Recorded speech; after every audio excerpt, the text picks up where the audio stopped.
Day 28, let's come and do this kind of a fun, relaxed class. This is pretty playful. So it'll be nice to have some padding to the side of your mat. So I'm just kind of opening up a blanket. If you're on a carpeted surface, that would be great too. And putting it on I'm going to put it on my left side and then come and lay down. And yeah, just take a couple breaths with your knees bent.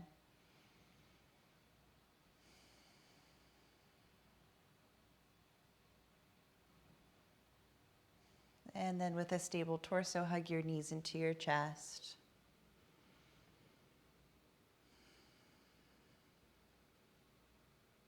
Taking a full round of breath. And then arms open wide. You want your arms stable, so maybe not on the slidey surface. Squeeze your knees together, twist over to the left with stability, so not all the way to the floor. Right shoulder gets light or off the floor, left arm, left shoulder is heavy. And then coming through center, take your knees over to the right. And just slow motion twisting knees to the right. Right shoulder is strong against the floor. And then coming through center, let's do one more round. Coming over to the left. And then back to center and over to the right.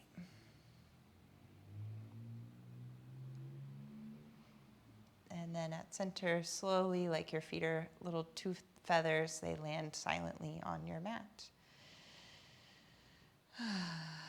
Cross your left ankle over your right thigh. And then just as you're ready, you can draw your right leg in.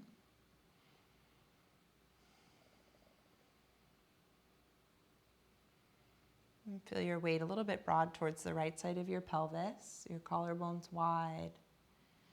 And take a round of breath.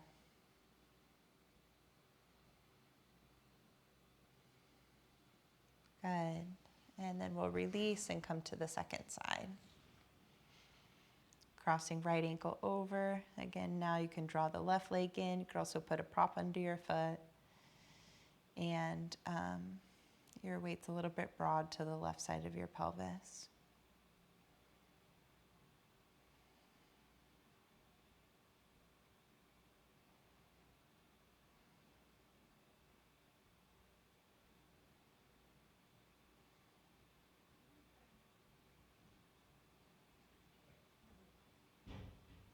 Good. Okay. Release, take your feet a little bit wider and knees together. Lengthen your tailbone towards the bottom of the mat and then bridge up, squeezing your knees together. And then roll back down. So again, big toes heavy, knees squeezed together.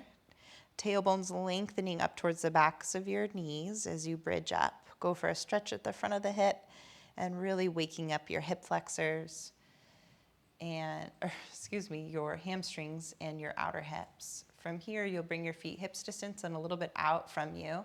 And then bring your arms out wide, push your elbows into the floor and bridge up. Elbows heavy, maybe you can lift your left foot off the mat, try to balance your two hip points and then set it down. And then right foot off the mat. So tailbones lengthening towards the back of the knees. Take just a couple more of these side to side lifts. Elbows heavy to help stabilize you. Good. Tailbone lengthening towards the backs of your knees. Maybe one more round. Good. And then hips release and roll back down.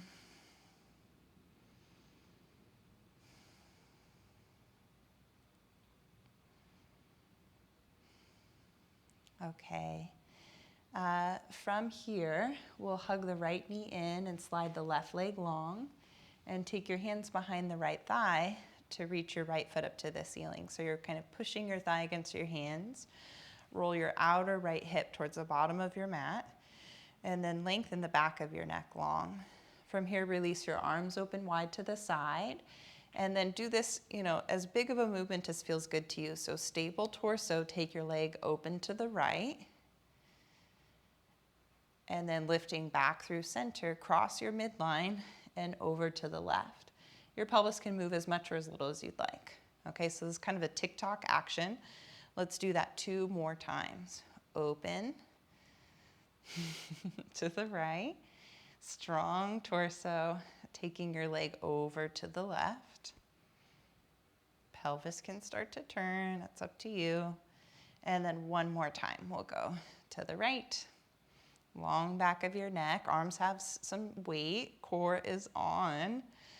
And then to the left, this time we'll go all the way, roll to your outer hip, leg to the left, and you find sort of a stopping point. Maybe your leg hovers off the floor for a breath, and then you bend your knee and let your right knee come down onto your padded surface, your blanket. And then from here you can reach across or up and over, and we'll come all the way onto our side and then onto our belly. So this is where your knee could come lower, whatever sounds good to you. And all of a sudden you're on your belly. Maybe your forehead can rest on your 2 stacked hands. Good. Okay. From here, resist your pubic bone towards the floor. So that, for me, is strengthening between pubic bone and breastbone. And then we'll come up into a Sphinx pose. So the elbows are shoulder width under your shoulders. And forearms parallel. My low belly is trying to lift away from the floor as my breastbone comes forward. And then take a couple circles of your shoulder blades, just as best you can in this closed chain move. And then circle back in the other direction. And then kind of an upper back cat-cow, so rounding, looking down. Keep belly lifting away from the floor as you reach your breastbone forward. So just in the upper back, we take this movement. Good. And then, making sure your arms are a point of stability, really drive your knee firm into the mat, scoop your belly away from the floor, and then lift up into this modified version of a plank pose. And how much can you lift into your back body?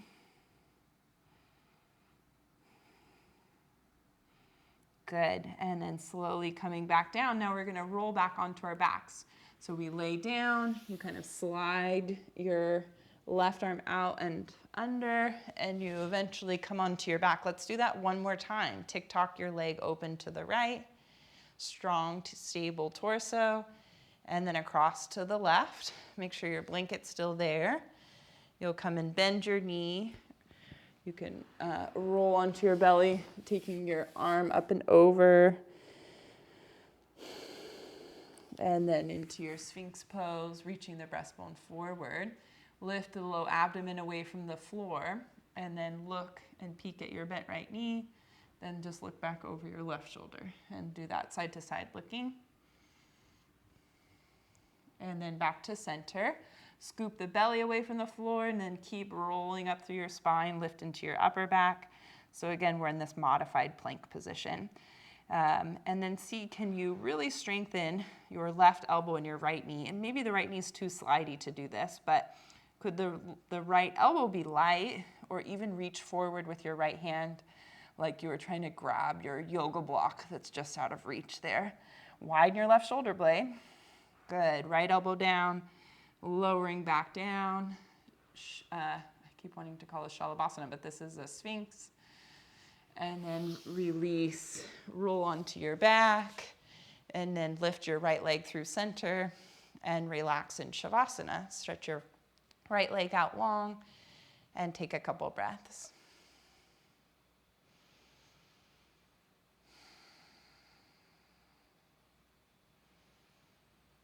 Good. Okay, if you used a blanket, move it to your other side of your mat.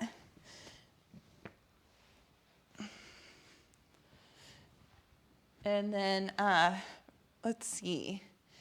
From here, we'll hug the left knee in, pause, lower back heavy against the floor, right leg extending long, and then take your hands behind your left thigh to reach your left foot up to the ceiling. So we just kind of wake up the leg, and then make the hands lighter, stabilize your core, and let go, reaching your arms open wide to the sides. Good. Back of your neck long, and then just as you're ready with a stable torso, take your leg open to the side, to the left, and then back through center, and any amount to the right. So it could just be the leg moving, or you could incorporate some movement of the pelvis especially over the next couple of rounds. So coming back through center and open to the left, and then through center and over to the right. Good, smooth breathing.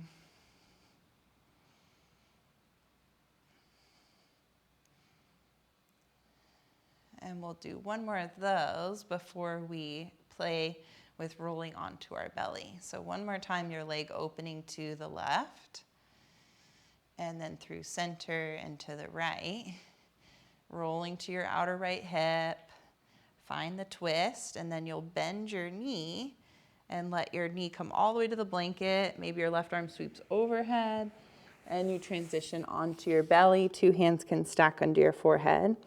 And just take a couple breaths here. Your left knee could be higher, lower, whatever you need. And then strengthen between pubic bone and breastbone, long as tall.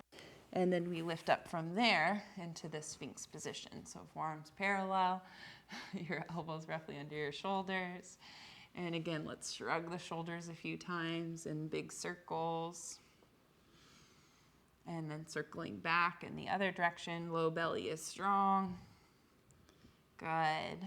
And then a couple cat-cows in your upper back, keeping the lower back wide with the support of your anterior abdominal wall.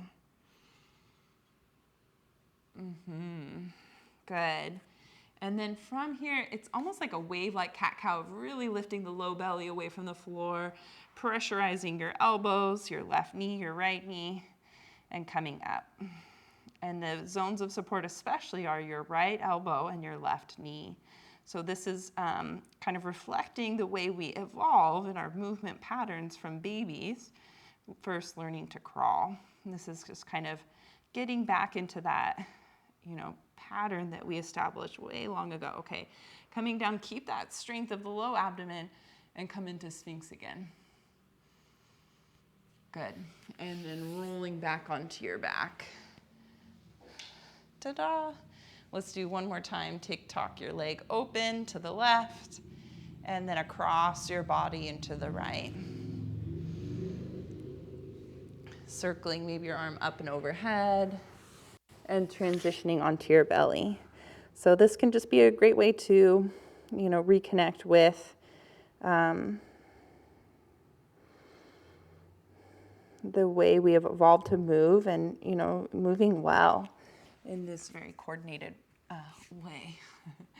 Good. Okay, so coming back up to your Sphinx, elbows under shoulders, breastbone reaching forward.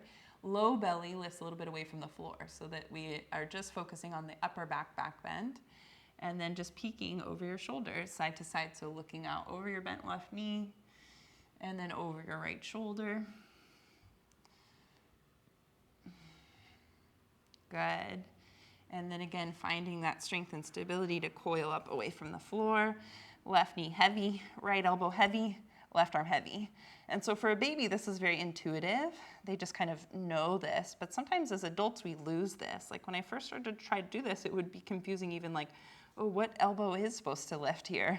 It's the left one. That would be the left elbow moving forward in the crawling pattern. Okay, left arm down, slowly coming back into the back bend, low belly strong, back bend in the upper back, and then releasing and rolling, lifting your leg. Good. And coming back to center, hugging both knees in towards your chest.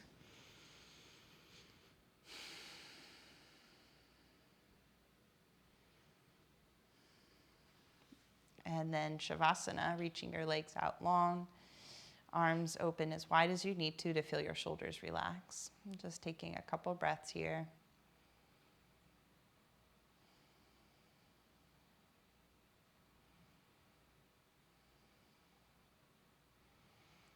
All right, if you have some more time, feel free to play with couple standing poses and see how they feel after this nice kind of playful warm up. And thank you so much for practicing with me today. Namaste.